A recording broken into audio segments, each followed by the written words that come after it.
Hey, what's up guys? It's me, Juan Pablo. I'm here in Stockbridge, Georgia, Power of God Ministries. You hear the church music in the background sounding good. Praise God. So we're here today to be able to provide the local community some information on how they can get started in real estate, how to buy their first home from an investment standpoint. So I feel honored to be invited here to speak.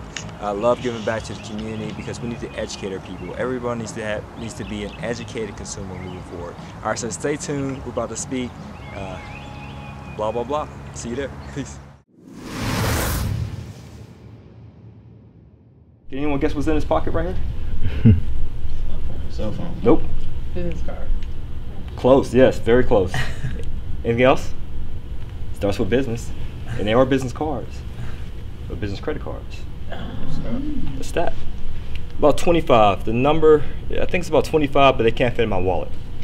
I call this my money team. My homies, my silent partners, my yes squad. They say yes to any real estate investment deal that I want to pursue. So I'm an author as well as a public speaker, and the name of our company is 100% Finance.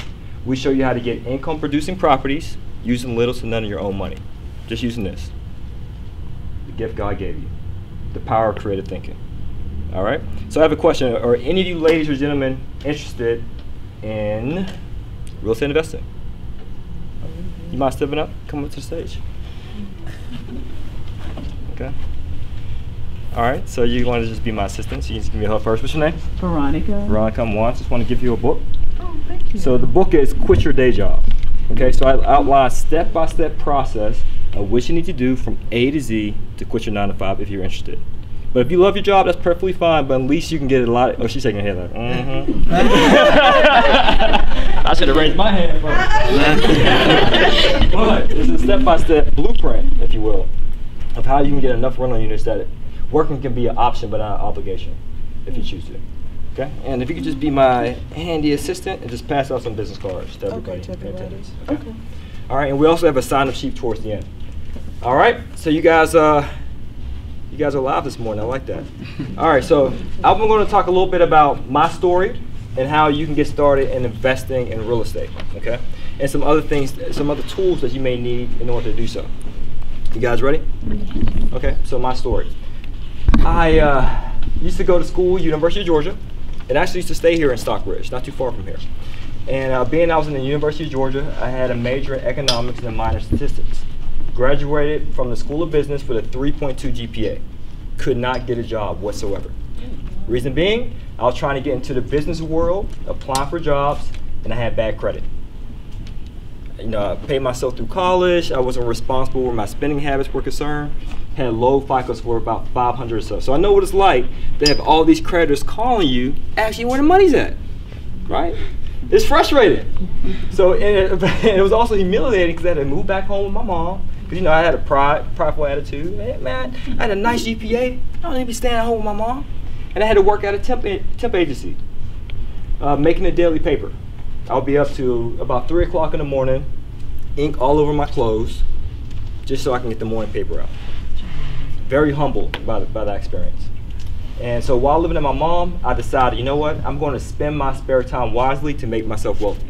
I'm not going to hang out. I'm not going to socialize. Work is now my social life. If I'm not at my job that I didn't like, I'm either going to be studying at the library or going to church. Okay, that's all I did with my time.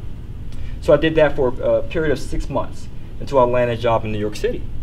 Moved to New York City. I was staying with a friend of a friend.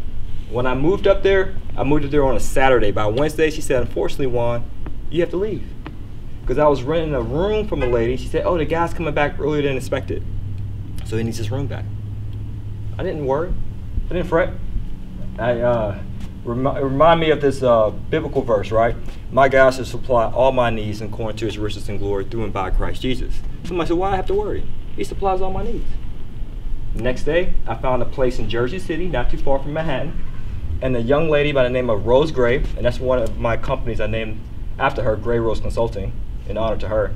She said, you know what, Juan, even though you have the first month's rent or a 1 month security deposit, I'll let you stay at my place and you can just pay me once you get paid. Because you know, when you start a new job, you got to put 3 weeks in the hole before you get your first paycheck. And the government will give no type of stipend, no moving allowances, none of that stuff. Only had $200 in my checking account.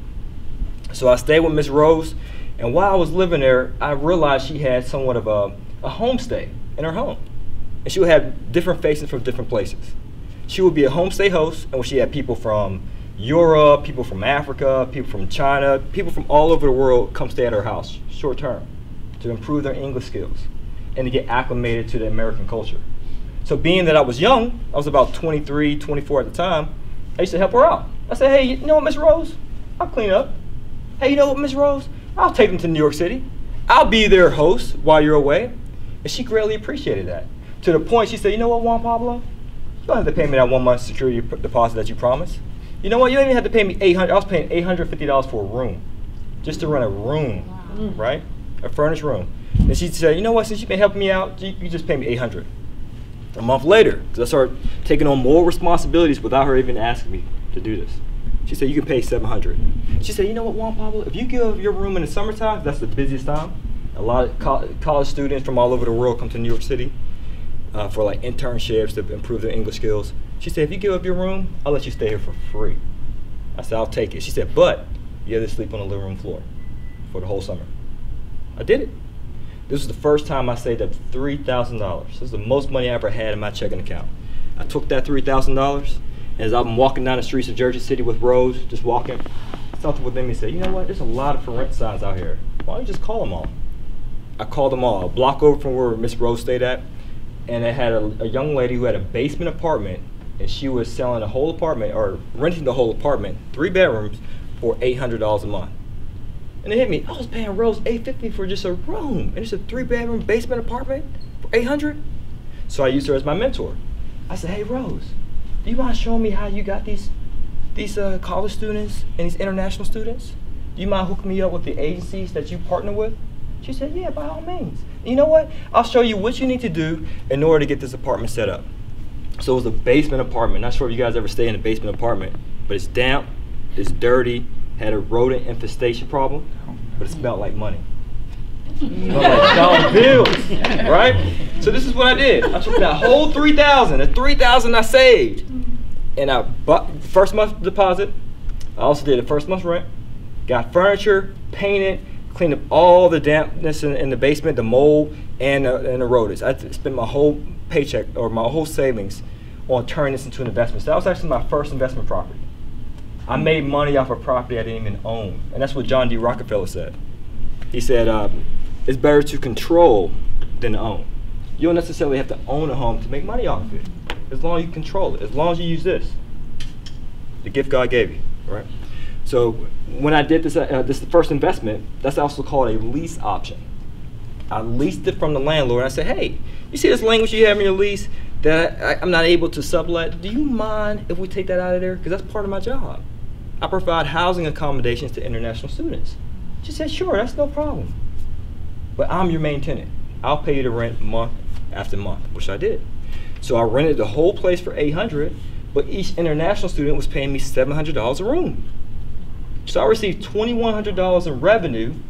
My rent was $800. If you tackle on like utilities and so forth, that's about $1,000. I was cash flowing over $1,000 a month off a property I didn't own. Meanwhile, I had bad credit. So while I had bad credit, I started thinking about how can I improve my FICO score? Because when I tried applying for mortgages and other sources of financing, got halted right in my tracks. So I figured out how to do credit repair. To the point I repaired my credit from a 500 to about a 620, and I got qualified for a FHA. And I also paid off my student loans. I paid off all my debt within 2 years. So mind you, it was a 3-bedroom apartment, and it was 3 rooms. So now I was sleeping on the living room on the futon for 2 years, but that was an upgrade, right? I was sleeping on the floor, right, for 3 months. Now I'm sleeping in the living room futon. Right. But I had to pay the cost to now be the boss, right? Right? So what I'm saying to you guys is that's my humble beginnings. That's how I got started. I was just young, I was ambitious, and I was hungry. And I believe that we all live in a world of abundance. There's more enough out there for you and for me. You just gotta claim it. You just have to take what's yours. So after I did that first investment, I made money off an apartment, a basement apartment that I didn't own. I bought my first house in Jersey City, a 2-family. And I replicated the same model. Lived in 1 unit, rented out to international students. To the point I started buying more properties. to the point I started buying properties in another state, in Pittsburgh, Pennsylvania, and it came to the point where I was running out of cash because I would use my own savings. And I came to Atlanta to visit because I was raised here in Atlanta, Georgia. And I'm just playing basketball. I ended up rupturing my left Achilles tendon, completely detached.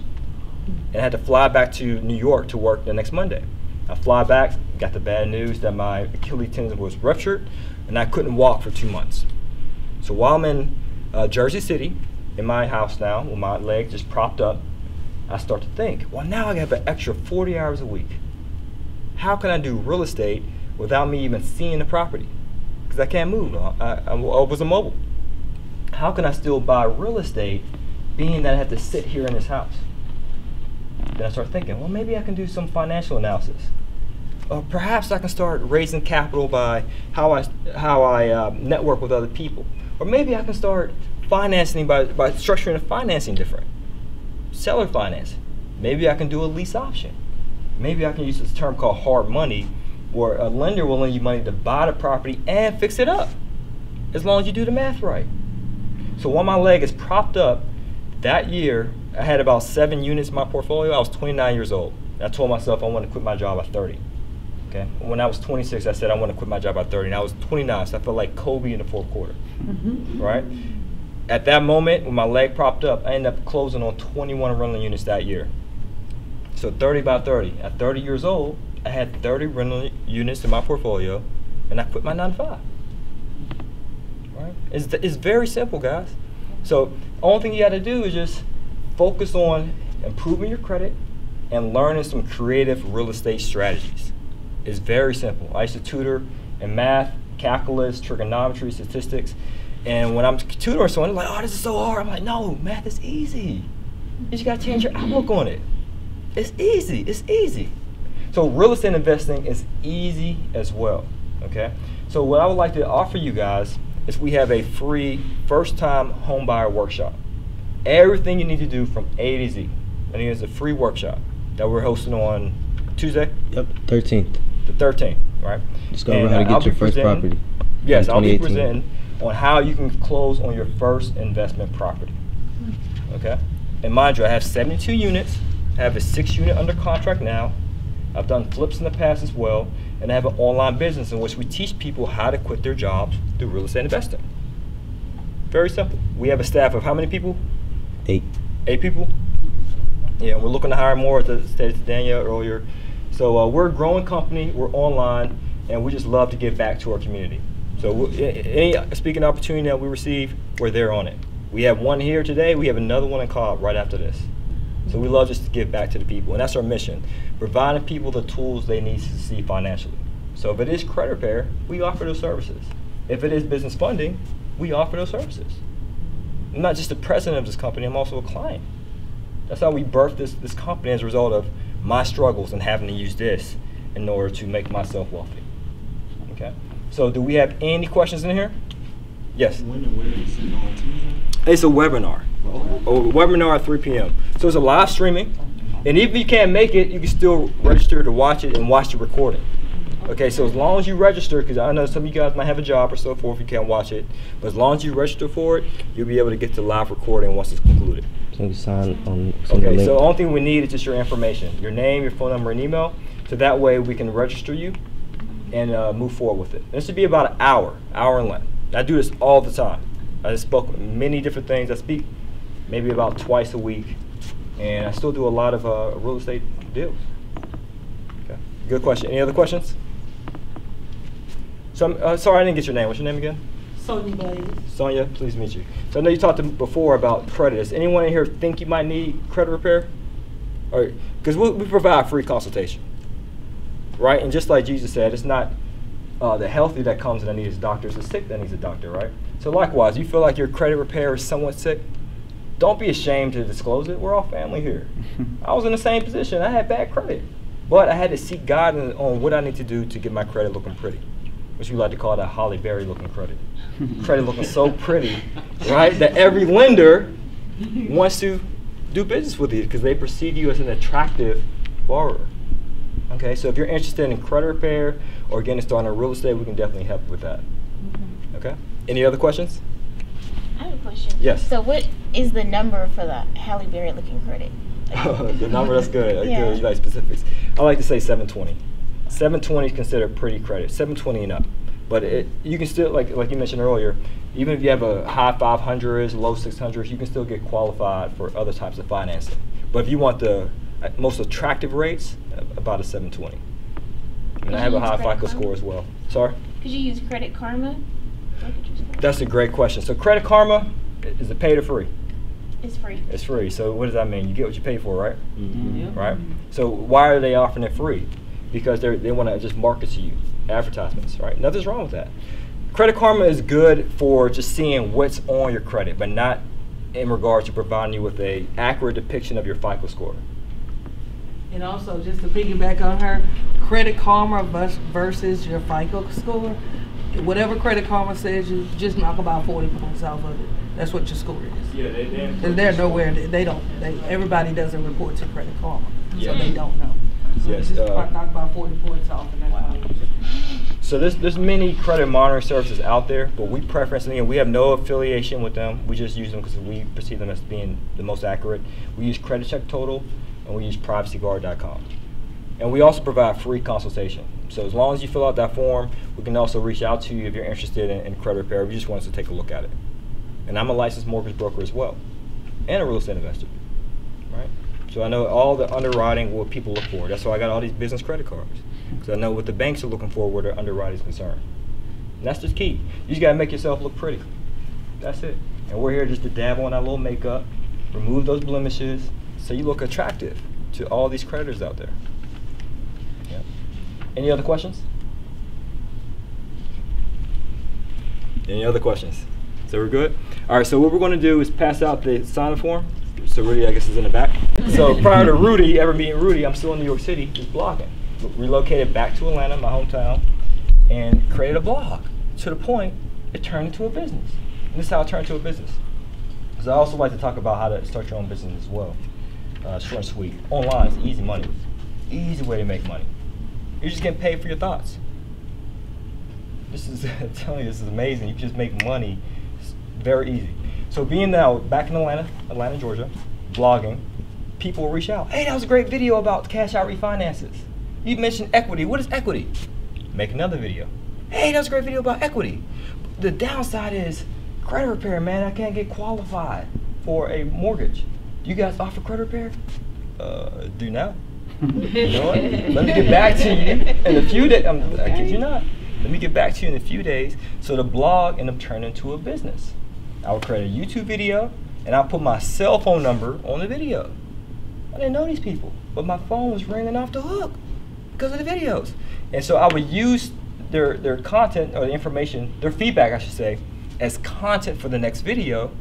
And as well, I used them as a focus group to see exactly what their wants and wishes were. Oh, so you're saying if I created a step-by-step guide on how to get started in real estate, you will buy it? Yeah, most definitely. Well, what would you want included in that? Just jot it down, surveying these guys. Didn't know these folks. And to the point, I started creating a product. Most people do this. They'll say, hey, I have this product. Who wants it? Who wants it? Who wants it? Do you want to buy it? Do you want to buy it? No. What you want to do is get a focus group together and say, hey, what do you want? What are your needs? Hey, how can I serve you? Tell me more. You know what? I'm going to find a product that fits your needs so that it makes economical sense for me. And that's what we did online. So currently we have about 55,000 YouTube subscribers. Yep.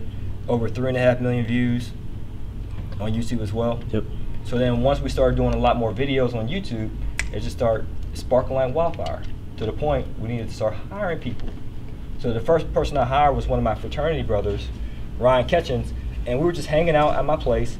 I said, hey, just give me a few moments, I got to do some work. So he's looking at my computer. He's like, yo, what's all these spreadsheets? I'm like, oh, these are people that reached out to me on YouTube that are interested in credit repair.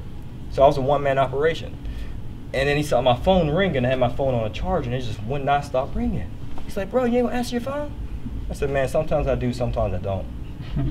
I said, man, I don't know these people. I said, I'm busy now, I'm focused on doing this credit repair stuff, but I can't answer the phone right now because I don't want to get distracted. And he said, man, you know I'm in sales. I can take those calls for you. All you gotta do is just educate me on a product. All right, cool. So how about this, Ryan? I'll give the number to you. I'll forward the numbers to you, the phone calls, give them your number on YouTube, and then I will start, showing you how to do credit repair and so forth. And then I start popping off to the point I had to hire my mom.